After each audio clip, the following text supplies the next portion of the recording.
এইটার দরকার ছিল না এইভাবে কারচুপি করার। ভোটটা সুষ্ঠু হয়েছে, কিন্তু রেজাল্ট সুষ্ঠু হয় নাই। 10:30 পর্যন্ত রেজাল্ট আসতেছে মোটামুটি 2 জোট পাশাপাশি আগাইতেছে, 3-4টা সিটের গ্যাপ, কখনো এই জোট একবার আগায়, কখনো আরেক জোট একবার আগায়, তারপরে সব বন্ধ বেশ কিছুক্ষণ, ঘন্টা 2-1, তারপরে তত্তর করে বিএনপি আগায় যেতেছে।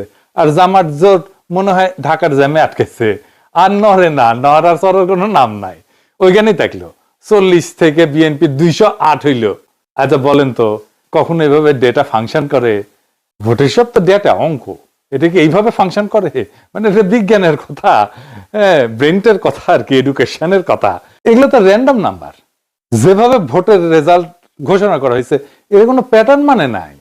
আপনি এই ডেটা যে কোনো ম্যাথমেটিক্যাল স্ট্যাটিস্টিক্যাল মডেলে ফেলেন, তারপরে দেখবেন এটা ম্যানিপুলেশন হয়েছে, একদম সেই অঙ্কে কষে এটা বুঝাই দেওয়া যাবে।